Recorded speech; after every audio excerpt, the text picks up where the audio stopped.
Hello, everyone. Today, for my final project, I'll be discussing the movie Lars and the Real Girl and just kind of going over the main character, Lars, from a mental health perspective. We'll go over his symptoms, what I thought the diagnosis may be, a little bit of life history, and what's currently going on in Lars's life to cause this symptom or diagnosis to come about, and also his treatment and how that's kind of affected him. So, in the film, we first meet Lars. He is living in the garage apartment behind his childhood home. His brother and his wife live in the childhood home. They moved in after the passing of his father. Lars, his mother passed during childbirth, which is uncovered later on in the movie. His brother also admits to feeling guilt for leaving Lars with their father, who wasn't very emotional with Lars, wasn't very affectionate and loving. Um, it may be that his father blamed Lars for the death of his mother, the death of his partner. Um, so that contributed to a lot of his issues. And in the beginning of the film, we see that Lars, his sister in law, Karen, is expecting the first child with her husband, Lars's brother, Gus. Um, she comes out to invite Lars to breakfast because she can tell that he's becoming more emotionally distant and she's having his concerns about him. You can tell that Lars is very apprehensive. He doesn't really want to engage in conversation. He more so opened the door for Karen out of what seemed to be guilt. Um, so the film goes on. Lars goes to work. He likes things very particular, which seems like he may have a slight case of OCD, possibly. Um, but he's very particular about everything. While he's at work, his coworker introduces him to a website where they sell adult companion dolls. Um, and Lars seems very uncomfortable and off put by it in front of his coworker. But once the coworker kind of turns around, you can tell that Lars is a bit intrigued. This slide just kind of has some of Lars's symptoms on here. Social anxiety, avoids close relationships. He does not like to be touched physically. He's very emotionally distant, and he develops a delusion when he decides to order his own doll that his coworker had introduced him to. Um, there's a break between the initial introduction of the website for the adult companion dolls and the delivery. So the film has about a 6-week break in it. Once Lars receives his doll, he comes to his brother's home. He lets his brother and his sister in law know that he has a friend over, he has company. He's extremely excited. He's very animated, very just excited to tell them about this, about his friend that came over to visit. He says he met her online. They're under the impression it's a little bit of online dating, which in 2007 wasn't as big as it is now, but still something a little more common. So we cut to dinner, and Lars comes in with his doll, and his brother is very in shock, and his sister in law seems very sad and confused. And Lars is introducing them to Bianca, and you can just feel the excitement coming from him as though he feels like he's finally a part of something. I think that he had not an envy, but a longing for the kind of relationship that his brother Gus has with his wife Karen, and I believe Bianca gave him the opportunity to do this. This dinner is the first time we're really introduced to what Lars's symptom could be, which would be a delusion disorder, specifically a bizarre delusion disorder. He does believe that Bianca is real and she's real to him. She's just not real to everybody else. Lars doesn't have hallucinations. He doesn't think anything is there that isn't really there. Just in his mind, Bianca is a person. He continues to go to work. He maintains his job. He maintains his what little relationships he had. Not very close. He did have several relationships at work, um, and he continues to be clean, take care of himself, keep his house clean. He continues to function as a normal person. He just has a doll that he thinks is real.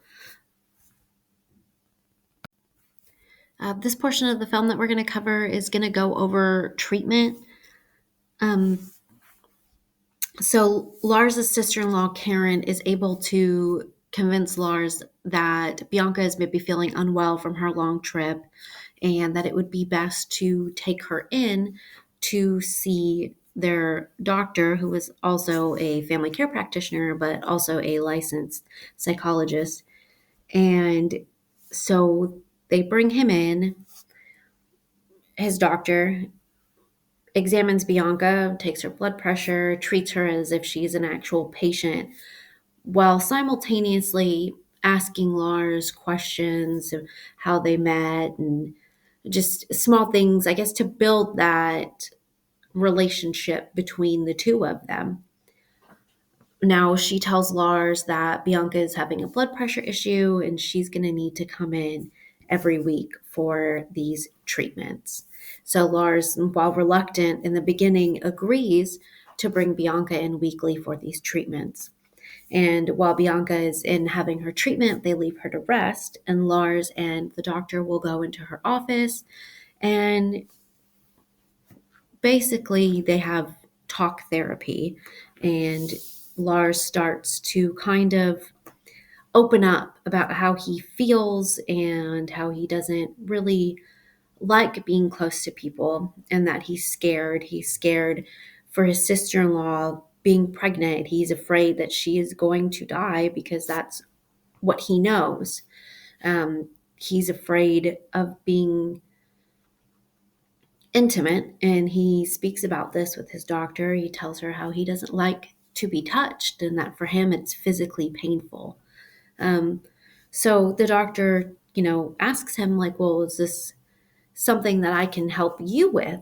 I'm here treating Bianca, but what can I do for you? Can you allow me to help you with this? So Lars agrees, and they start small, and she'll just touch him lightly with her finger and then a whole hand on his arm, and progressively just getting him used to that physical touch, which is something that Lars lacked due to the loss of his mother and the emotional unavailableness of his father. And I guess it ties also back into the nurture versus nature, and just how not having that emotional security as a child can really bleed into your adulthood and affect things that way. So, along with his doctor, the community gets involved, members from his church. Lars will bring Bianca to church with him. Everyone interacts with her and speaks to her. And they slowly start to separate Lars from Bianca by getting her a job at a local department store. She starts to volunteer at the hospital. She's going out on the weekends to work events and banquets and volunteer dinners and such.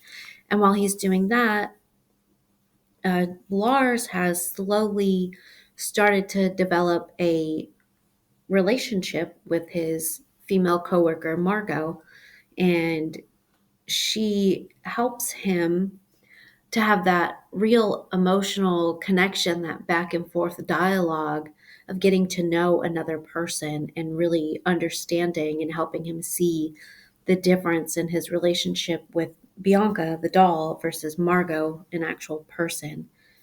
Um, Lars starts to develop those feelings, but in that, he realizes that he has this commitment to Bianca and he can't just leave her.